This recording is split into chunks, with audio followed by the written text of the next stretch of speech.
Most gardeners think leaves turn into humus just by sitting there long enough. That belief is why so many beds look rich on the surface, but behave like dead dirt underneath. Piling leaves and walking away doesn't build humus, it builds temporary cover. When leaves break down the wrong way, you get nutrient lockup, inconsistent moisture, and crops that stall right when they should be accelerating. I've tested this repeatedly in in-ground beds, raised beds, and biologically active hydroponic systems, and the results are consistent.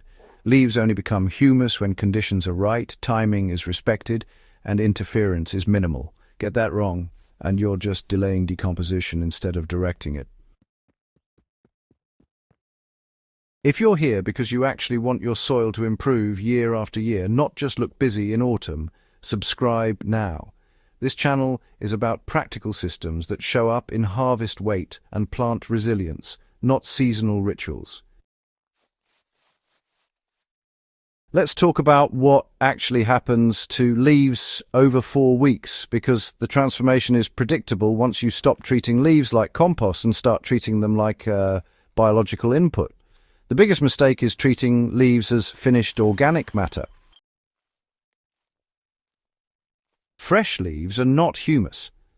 They're really just raw carbon wrapped in a plant structure that microbes have to dismantle first.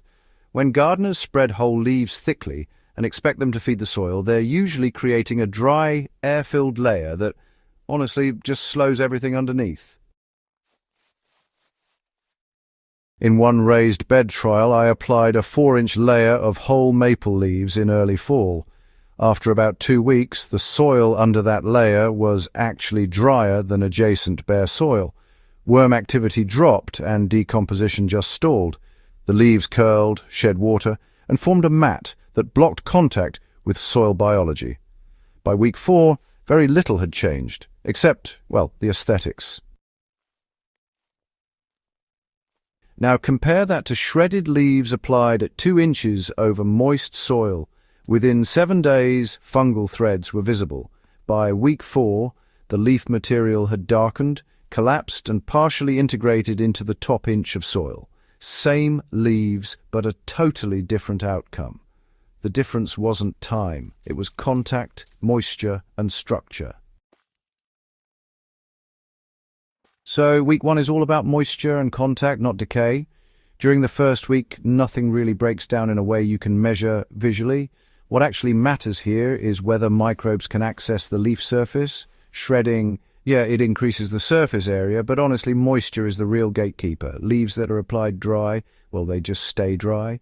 On the other hand, leaves applied wet remain biologically active. In my own beds, I water the soil before adding leaves, not after. That detail, it really matters. Wet soil actually pulls moisture upward into the leaf layer instead of relying on overhead watering that, more often than not, just evaporates. You want to aim for soil moisture that holds together when squeezed but doesn't drip. This sets the stage for microbial colonization. In hydroponic grow beds using cocoa-based media, I've used finely shredded leaves as a surface layer no thicker than 1 inch. With consistent drip irrigation, microbial activity increases within days, and nitrogen availability stabilizes instead of swinging wildly. Even outside traditional soil, leaves behave the same way when moisture is controlled. Week 2 is where fungi quietly take over. By the second week, bacteria are no longer the main drivers. Fungi move in, especially when leaves are layered over mineral soil or compost. This is where gardeners mess up by turning, fluffing, or, checking progress. Every disturbance breaks fungal networks that are just getting established. In one observation bed, I left shredded leaves completely untouched for 4 weeks. In another, I lifted and fluffed the mulch weekly. By week 4, the undisturbed bed had twice the worm activity and noticeably darker surface soil. The disturbed bed still had recognizable leaf fragments and fewer castings. Fungi don't need air pockets. They need stable moisture and carbon. Leaves provide both when left alone. This is also where adding nitrogen becomes a mistake.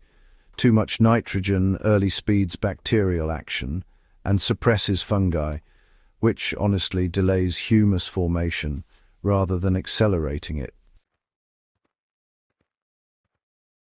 So week 3 is when worms decide whether to participate. Worms don't rush into fresh leaves. They actually wait for microbial pre-processing. Around week 3, if moisture and fungal activity are stable, worms start feeding at the soil-leaf interface. This is the turning point. When worms show up, humus formation becomes inevitable. In beds where I layered about ½ an inch of finished compost under shredded leaves, worms appeared faster and in higher numbers. The compost didn't feed the worms directly, it fed microbes, which in turn fed the worms. This kind of layering reduced the lag phase by about a week in most trials. In contrast, leaf piles placed directly on compacted soil without compost took much longer. Worms eventually arrived, but humus formation lagged behind plant demand.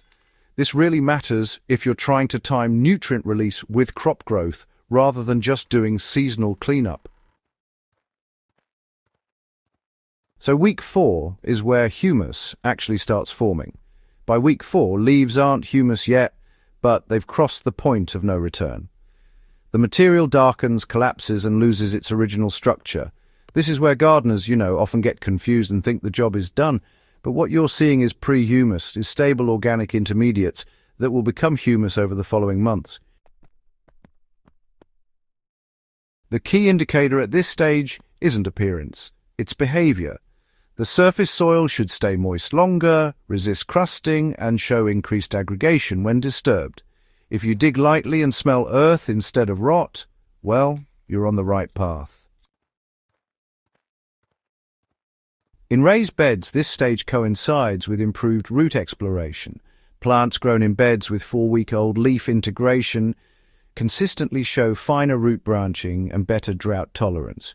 That's humus beginning to influence structure, not just nutrition. Not all leaves behave the same. Soft leaves like maple, poplar and legume leaves break down quickly and, they really favor bacteria early on. Tough leaves like oak take longer and actually favor fungi. Mixing them produces better results than using either alone. Thickness matters just as much. 2 inches of shredded leaves almost always outperforms 4 inches of whole leaves. More is not better if it limits contact and moisture. The goal isn't to smother the soil, it's to feed it steadily. In small backyard gardens, this means, resisting the urge to dump all autumn leaves into one bed. Spread them thin, shred them if possible, and prioritize consistency over volume. Humus is built layer by layer, not season by season. In biologically active hydroponics, leaf-derived humus actually stabilizes nutrient cycling. Systems with surface organic layers show fewer pH swings and, more consistent micronutrient availability. This kind of flies in the face of the idea that hydroponics must be sterile to perform well. The same 4-week principles apply here: moisture, contact, minimal disturbance, and, patience. Leaves honestly don't care whether they're above soil or in some kind of inert media. Biology always responds to conditions, not labels. Leaves turn into humus when you stop trying to manage them and start supporting the biology that processes them. Just shred them, apply them to moist soil, keep the layers moderate, and really leave them alone long enough for fungi and worms to do their work. If this kind of practical, observation-based knowledge helps you grow better food, go ahead and subscribe to the channel and share this video with another gardener who's serious about results. Better soil isn't built by shortcuts, it's built by understanding what actually happens when organic matter meets biology.